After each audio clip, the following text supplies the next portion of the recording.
बंकू, जल्दी जल्दी अपनी पारी समाप्त कर, नहीं तो सेठी की टीम आती ही होगी, हमें यहाँ से भगा देगी। अरे यार, ऐसे कैसे हटा देगा?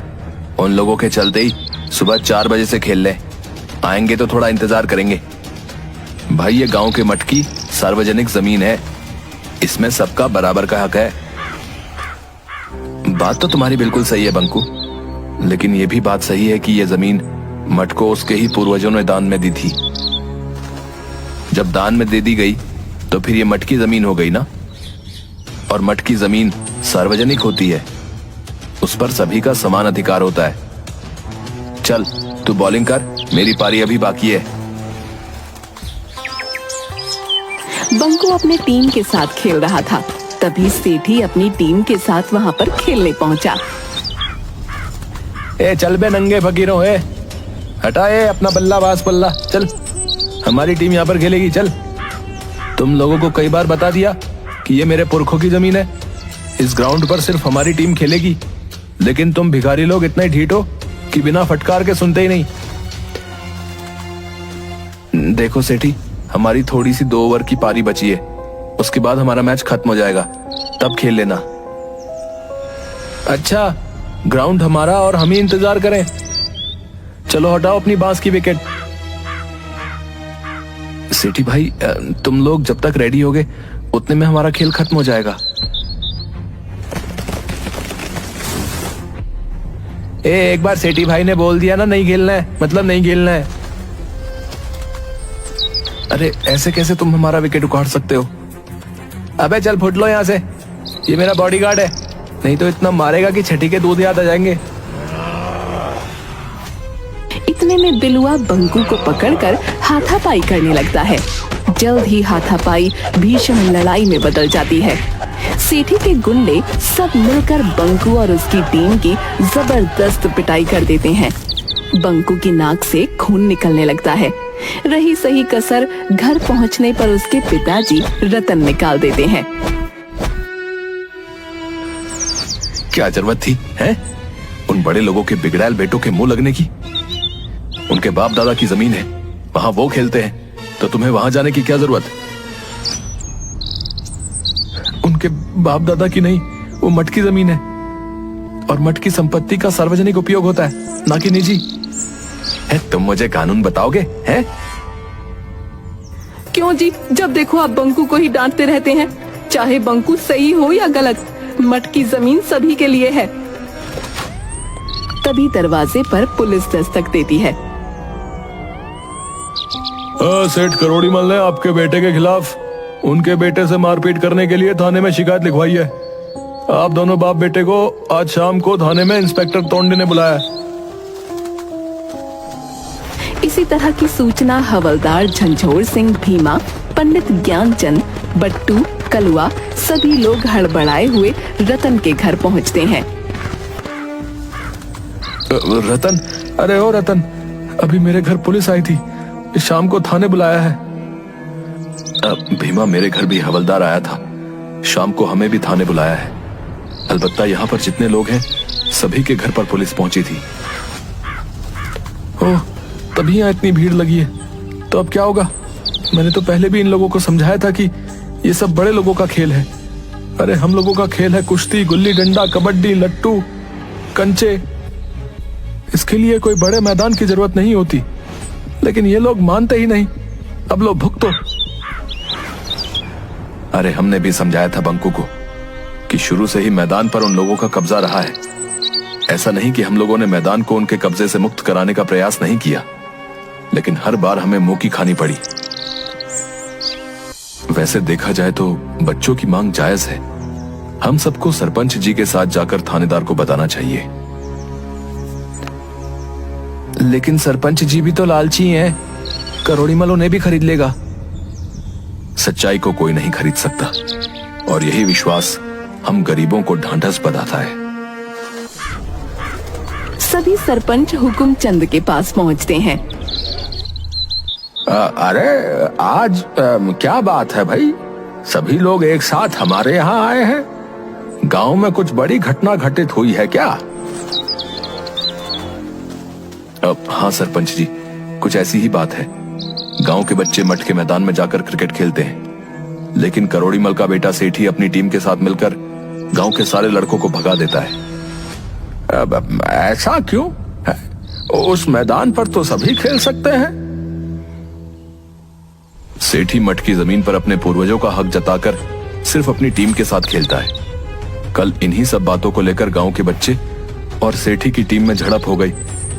आज हमारे यहाँ नोटिस आया है कि हम सभी को थाने पर थानेदार ने शाम को बुलाया है। शाम को करोड़ीमल और सरपंच सहित गांव के लोग थाने पर पहुंचते हैं। देखो भाई, पहली बात तो मैं कानून को किसी को भी हाथ में लेने की इजाजत नहीं दूंगा। दोनों पक्षों की बात सुनने के बाद मुझे सेठी की बात जायज लगती है। उसके टीम को राज्य स्तर पर खेलने के लिए प्रैक्टिस करनी जरूरी है, अतः मठ के मैदान का सेठी ही उपयोग करेगा। ये कैसे कह सकते हैं कि सेठी की टीम ही अच्छी खेलती है और वही मैदान में प्रैक्टिस करेगा? बंकू की बातों में दम है। अरे सेठी के पास सभी चीजें हैं, bat, ball, wicket, gloves, helmet, pad, guard, Jersey है। इन्हें हम सभी लोग रोज खेलते हुए देखते हैं। गांव के बच्चे उनका मुकाबला कर ही नहीं सकते। ठीक है, तो अगले रविवार को क्यों ना हम लोग सेठी की टीम और बंकू की टीम का एक मैच करवा लें। जो जीतेगा वही मठ के मैदान में खेलेगा। हाँ भाई, क्या कहते हो सेठी? हमें ये चैलेंज मंजूर है। हमें भी मंजूर है। ठीक है, तो अगले रविवार को सेठी और बंकू की टीम के बीच मुकाबला होगा। जो जीतेगा मैदान पर आगे वही खेलेगा। तब तक जैसी स्थिति है वैसा ही रहेगा। लेकिन बंकू की टीम प्रैक्टिस कहाँ करेगी? वो सब मैं नहीं जानता। रविवार तक यथास्थिति ही रहेगी।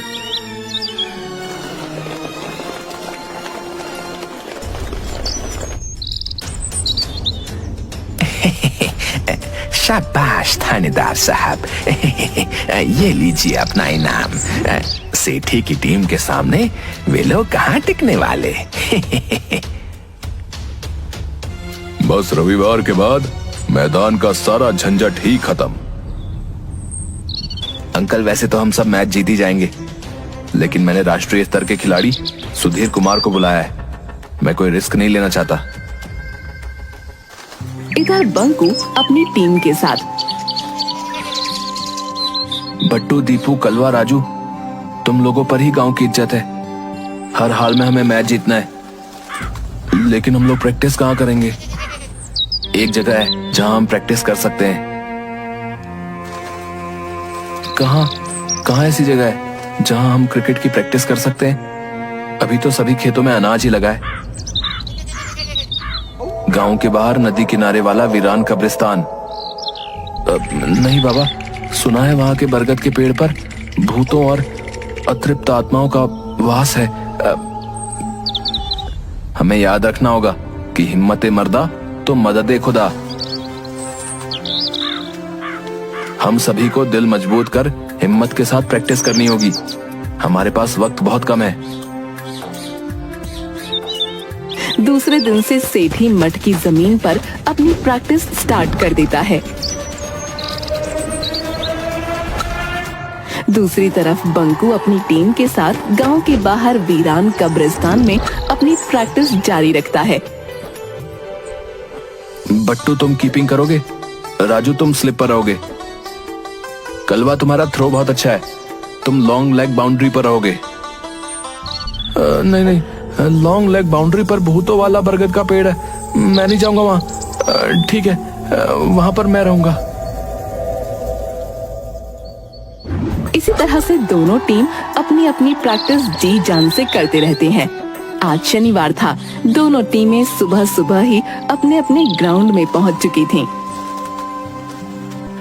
दोस्तों, पिछले 5 दिन से हम लोग प्रैक्टिस कर रहे हैं। कल हमारा फाइनल दिन है। हमें अपनी जी जान लगाकर हर हाल में मैच जीतना है। हम जो गलतियां पिछले 5 दिनों से करते आए हैं उन्हें दोहराना नहीं है। चलो बट्टू, बैटिंग करो। मेरी गुगली से बचकर दिखाओ, गिल्लियां बिखेर दूंगा। ठीक है, पहले बॉल तो फेंक, बाउंड्री पार नजर आएगी। ये ले बच। बट्टू लॉन्ग लेग में जोरदार छक्का लगाता है। वाह बट्टू, लंबा छक्का। अरे ये तो पेड़ पर चली गई। भाई शाम भी हो गई, अब बॉल कौन निकालेगा? सभी लोग बॉल निकालने और न निकालने के असमंजस में रहते हैं। भाई 6:30 बज गए, रात हो गई। मैं तो जा रहा हूँ, मुझे भूतों से डर लगता है। हाँ यार, डर तो हमें भी लगता है। रुक, मैं भी चलता हूँ। एक एक कर सभी चले गए। कब्रिस्तान में सिर्फ बंकू और दीपू रह गए थे। अरे यार, आज पूर्णिमा की चांदनी रात है। दीपू तू नीचे रुक, मैं पेड़ के ऊपर चढ़कर बॉल खोज कर लेके आता हूँ। ठीक से चढ़ना। पेड़ के ऊपर गधैया भूत और भटूरिया भूत आपस में बातें कर रहे थे। अरे ये कौन हमारे पेड़ पर चढ़ा आ रहा है भाई? किसकी शामत आई है? लगता है अभी जो नीचे बच्चे खेल रहे थे उन्हीं में से कोई ऊपर आ रहा है। शायद उन्हें हमसे डर नहीं। अभी बताता हूँ बच्चों को। अरे अरे अरे अरे अरे अरे, ऐसा नहीं है। पहले जान तो लो कि वो क्यों इतनी रात में अपनी जान जोखिम में डालकर यहाँ आ रहा है। ठीक है। ए, कौन हो तुम? ऊपर कैसे आ गए भाई? तुम्हारी इतनी हिम्मत? दीपू, जो अभी तक हिम्मत रखे हुए था, वो भूत की आवाज सुनते ही बिना पीछे देखे भाग गया। बंकू डरते हुए सारी बात भटूरिया और गधैया को बताता है।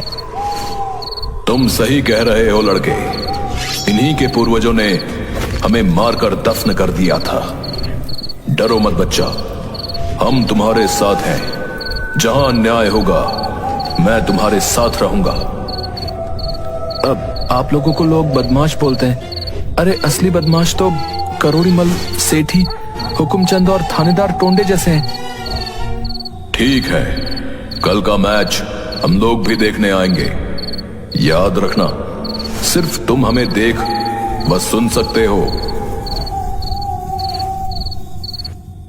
दूसरे दिन मठ के मैदान में दोनों टीम पहुंच जाती हैं। थानेदार टोंडे अंपायरिंग करते हैं और हवलदार झंझोर सिंह कमेंट्री।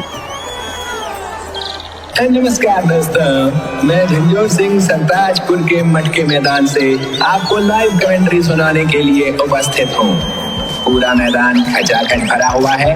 आज एक तरफ सुसज्जित बहुत ही सुंदर जर्सी में सेठी की टीम और दूसरी तरफ पतले दुबले दीनहीन नंगे पांव वाले बहुरंगे कपड़े पहने बंकू की टीम मैच खेलने को तैयार है। ये देखिए, टॉस जीतकर सेठी ने पहले बल्लेबाजी का निर्णय लिया है।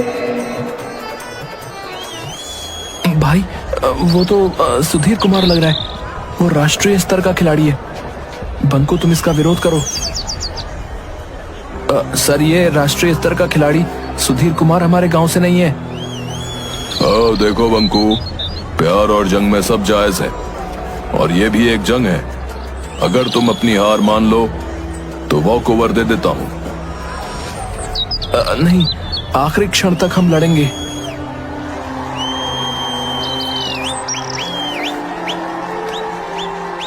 हाँ तो भाइयों, अंपायर से बंकू की तो बातचीत के बाद मैच शुरू हो गया है। बट्टू बॉलिंग छोर से बॉलिंग करने के लिए तैयार। सामने क्रीज पर नेशनल लेवल के प्लेयर सुधीर कुमार। और ये पहली बॉल, और पहली ही बॉल को सुधीर कुमार ने बाउंड्री के पार पहुंचा दिया है। लग रहा है कि खेल एक तरफा होने वाला है। और ये तीसरी बॉल पर भी छक्का। सुधीर कुमार ने पहली 3 बॉल पर ही छक्के लगाकर आगाज दे दिया है कि अंजाम क्या होगा। बंकू अपनी हताश टीम को उत्साहित करते हुए, और ये मैच की आखिरी गेंद पर भी बाउंड्री पार। 20 ओवर में कुल 387 रन। अब देखना है कि बंकू की टीम कितने 100 रनों से हारती है। बंकू की टीम का आया राम गया राम की तरह 3 ओवर में 13 रन पर 8 विकेट गिर जाते हैं।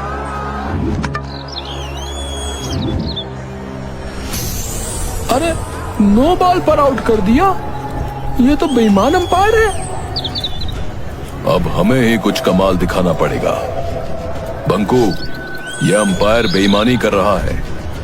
हमने कहा था कि अगर बेईमानी होगी तो हम तुम्हारी मदद करेंगे। ठीक है, प्यार और जंग में सब जायज है। दर्शकों, आपको बता दूं कि 3 ओवर में 13 रन पर 8 विकेट बंकू की टीम गिर चुकी है। हमें लगता है कि 4 ओवर में ही खेल समाप्त होने वाला है। बंकू और दीपू क्रीज पर नए प्लेयर आए हैं जो सेठी की बॉलिंग का सामना करेंगे।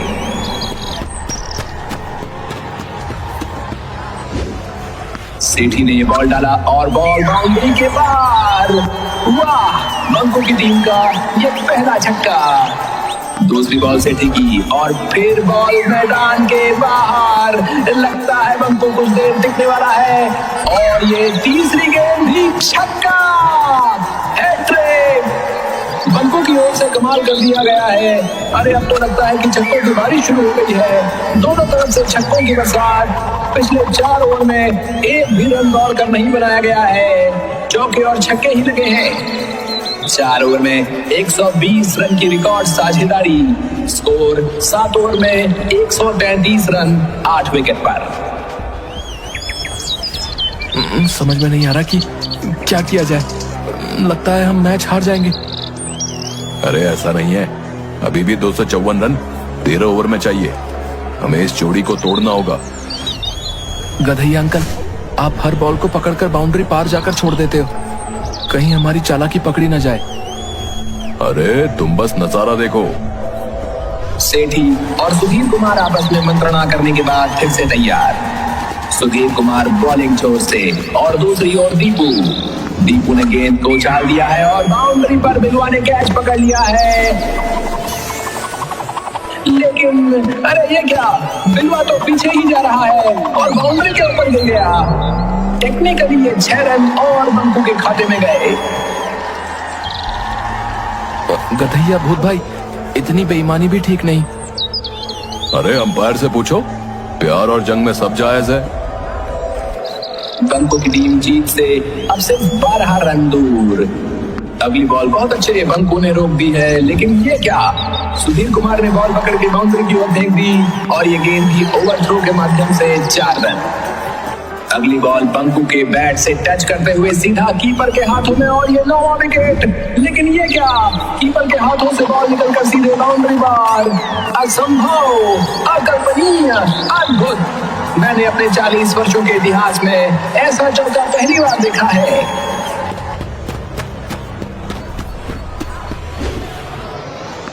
और ये गगनचुंबी छक्के के साथ मैच समाप्त होता है। बंकू की टीम 2 विकेट से मैच को जीत चुकी है। यानी इस मत की जमीन से सेठी और करोड़ीमल का दावा अब इतिहास बन चुका है। अब इस मैदान पर गांव के सभी बच्चे खेलने के लिए स्वतंत्र हैं।